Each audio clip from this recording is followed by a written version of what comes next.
Okay, welcome back to my kitchen. I am making cauliflower pizza crust because I'm cleaning out my back freezer again. It's typically what I do.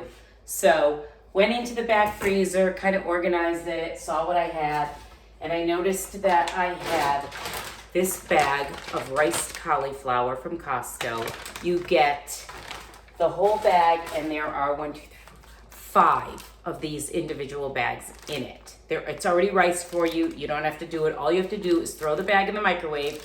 Don't pierce it or anything. Just lay it flat like this. 5 minutes. I already did that. Once you do that, what you're going to do is you're going to cut the bag open. Have a colander because you want to get as much water out as possible. All right, and I'm going to do 2 for each crust that I make.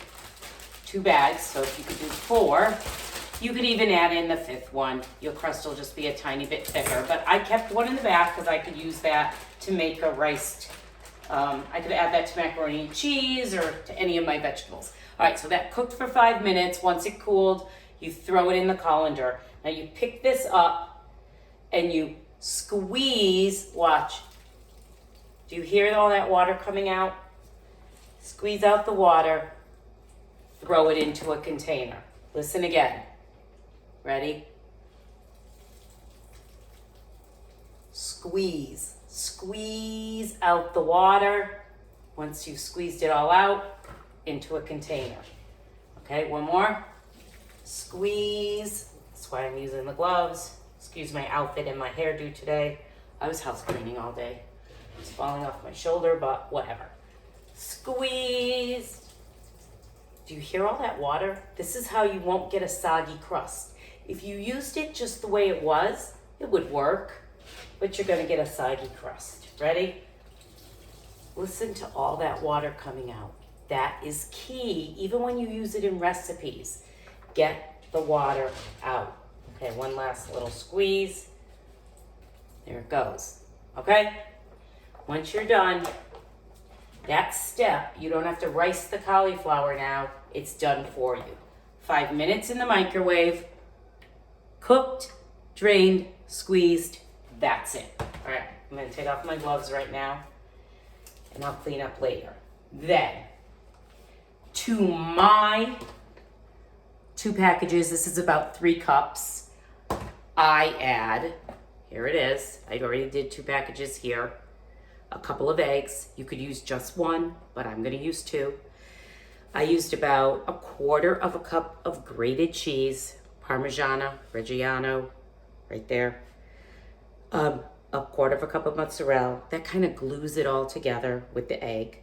Then I just put in spices. I have some basil, dried parsley, a little bit of garlic salt, garlic powder, another kind of seasoning. It's like garlic and pepper, kind of like a 1/2 teaspoon to a teaspoon of each. I don't really measure, I just eyeball it, okay? And it goes. Now I could add this in and it would still work. It would just maybe have a little less flavor. So what I'm gonna do now is I'm gonna mix it all together. I would probably do it with my hands, but since I'm on camera, I'll do this for now. Then I'll get my glove back on and I'll mix it, all right? Let me see if you can see that. See what I'm doing? Just kind of mixing it all together, all right? Probably my hand would work better, but I do plan on giving this away. Now, I know you're not supposed to eat raw egg. I get it. Yes, yes, yes, you are correct. But I am going to have to taste this because I need to know, is it too salty? Did I add too much seasoning? Did I add not enough seasoning? Is it good flavor, not good flavor? You have to taste it. So what I'm gonna do is I'm gonna get a spoon or a fork and I'm just gonna eat a little bit of it. I've never gotten sick from doing this. If you can't do it, then go ahead and cook it ahead. Put it back in the microwave and cook it up for about 5 minutes. Then you know the egg is at least cooked and then taste it. But I am not going to do that. I'm going to taste it raw. So I don't want any comments, oh, you shouldn't do that. I'm going to. Ready?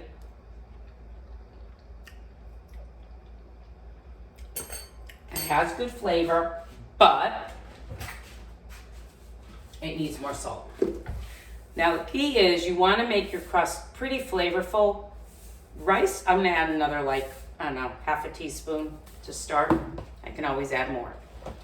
Cauliflower has 0 flavor, so it's all about what you add to it, okay? But this is your crust. And then on top of the crust, I can top it with just veggies, or I could top it with meatball, I could top it with sauce, I could make it any way you would top a regular pizza with regular pizza dough. You could even add in some crushed red pepper if it's for you and you like a spicy crust maybe. I'm gonna try it again. Here we go. Better. There you go.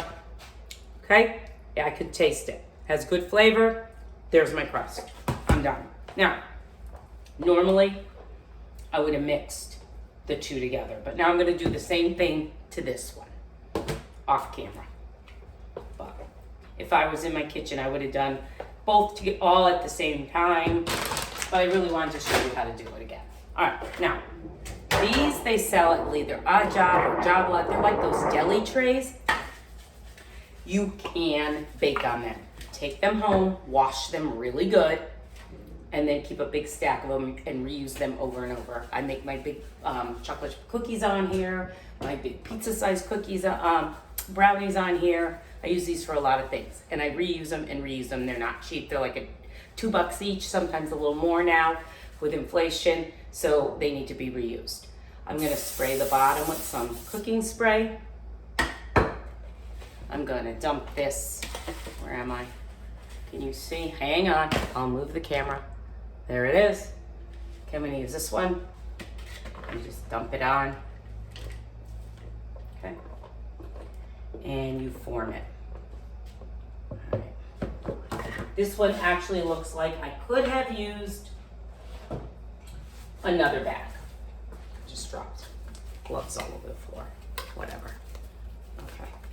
So, okay, you're just gonna shape it. It isn't gonna, now look, I'm noticing that this isn't gonna fill the whole pan, because when I make my pizza crust, I like to keep it kind of thick. Don't make it too thin. So look at the small size. This is 3 cups of riced cauliflower. I would shape it like, and it's okay if it doesn't fill the whole pan. So if I had used this one in it, it would have filled the whole pan. So I maybe go with 4 bags and you'll be able to make 1 whole pizza, okay? But I'm just gonna do it like this. Now what I can do here is I can do this one with meat on it, and I could do this next one with just veggies. Or I could make a whole one and do half meat, half veggies, okay? But I'm just showing you quickly how to shape it. There you go. You could shape it into a heart if you want. You could shape it into a, well. And then I like to bake this in about a 350, 375 degree oven, just until it's cooked. I don't get it too browned because it's gonna go back in with the toppings. I don't know, 10 minutes or so. That's it. That's what it looks like, okay? I cook that first, then I take it back out and top it, and then recook it with the toppings. In my freezer, I found some frozen, they're hard, meatballs and sausage left over from sauce we had a few weeks back. We didn't eat it all. I knew we weren't going to, so I froze it. Now I can use that. I could put some like mozzarella on the bottom, and I put this on the top. My cheese always goes on the bottom of my pizza so it doesn't burn. Look what else I found. Frozen, this is peppers, onions, mushrooms, grilled. They were grilled, we didn't eat them all. I froze them. So now I could do this. I put some garlic and olive oil on the bottom. I'd brush it, and I'd add some of this mozzarella. I'd put a little more mozzarella on the bottom of the pizza, and I would add this onto the top and bake it. And that's it. That's how you do it. So I'm gonna go off camera now. I'm gonna make a few more, and then I'll bake them, and I'll show you what it looks like. Bye-bye.